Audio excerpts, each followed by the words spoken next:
and welcome to Mad as Hell. I'm the Unknown Resistor.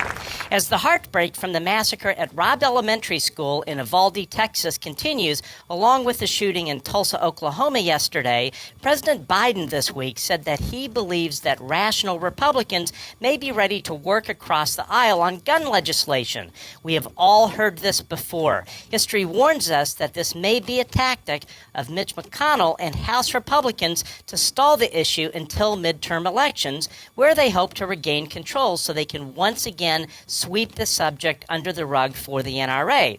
With us today is Zeenat Yahya, Director of Policy for the organization March for Our Lives. Thank you for joining us here at Mad as Hell, Zeenat. For people not familiar with your organization, tell us a little bit about who you are and what your organization does. Yeah, so our organization, March for Our Lives, was started in 2018.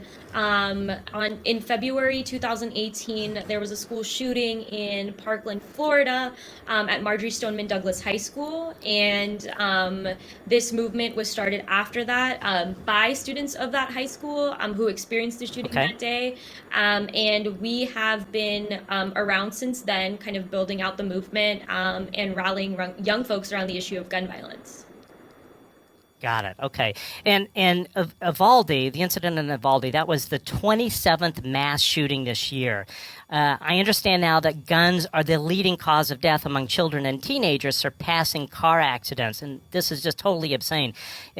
Can you tell us a bit about that statistic or your thoughts on it?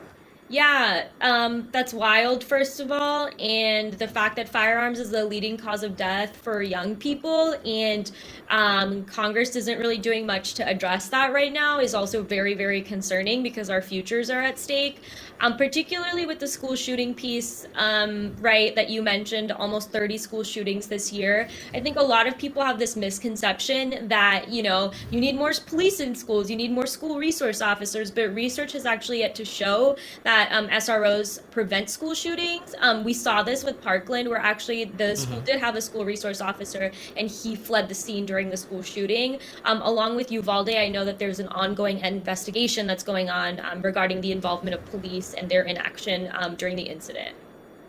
Got it. So when you think about other countries, Canada, who sociologically is similar to the United States, they don't have this issue. Why is this such a uniquely American problem? No other country seems to have this kind of epidemic.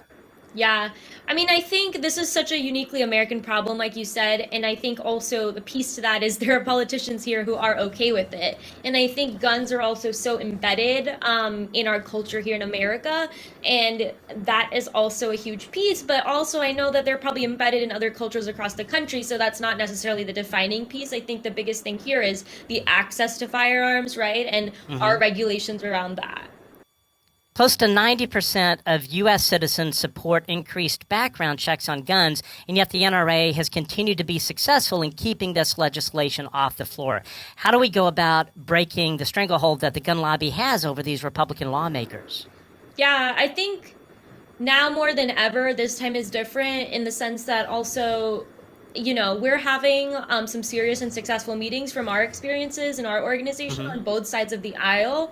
And it feels like we may actually have some political momentum. I know Senator Murphy has been working really hard with some of these Republicans, trying to get them to come to some sort of compromise bill on background checks, identifying what that might look like. And what we really need to do is keep the pressure on by mobilizing and marching into the streets to really demand this immediate action when they return next week. And so that's something that's really important and at the forefront for us. So the shooting in Uvalde has, once again brought out anger about guns in America to the forefront. It's brought it front and center. So with the midterm elections coming up in less than 6 months, how can we harness this energy and turn outrage into action? Yeah, I think the biggest thing here too is to really get these legislators and elected officials on record, right, ahead of the midterm elections, whether that is a new version of background checks, whether that's a vote on HR 8, right? We literally have a bill sitting in the Senate for who knows how long, and I think it's time to really put these elected officials in the position where they have to take a stance on the issue because frankly speaking, there are lives on the line and also lives that have been taken because of the inaction. And we're going Right. to take the opportunity come midterms election to take action on their inaction if need be. So, okay, so when President Biden said that he thinks that there's some rational Republicans willing to do, willing to work on this, who do you think that he's referring to specifically? Yeah, I mean, I think there's a group. There's several. There's a group, and I think Senator Murphy and who he's met with can really speak to that a little bit more. And I just know from our touch base conversations and meetings, we're seeing some positive responses overall from both sides of the aisle. But I think we're also pretty cautiously optimistic and want to see it all get done and get through. So we'll see what happens. So, March for Our Lives has a series of marches coming up on June 11th. What are the best ways for people who want to make a difference, that want to get involved and help make sure that their voices are heard? What can they do? Yeah, I mean, I think the biggest thing I can say to figure out how you can plug into our movement and the marches that we're doing across the country, I believe we have our large march in DC on June 11th, but we're also having sibling marches, over 300 of those across the country. And actually, we're going to have some internationally as well, which I found out recently, and that's pretty cool. And folks can text the word March to 954, and they'll get plugged into everything that they need to. Thank you, Zeenat, for joining us here at Mad as Hell. This is what activism is all about, and I think we as a country have to finally admit that this is a problem and that we have to do something. Thanks again for coming on. Folks, what do you think about this? How do you think we should solve this epidemic of gun violence?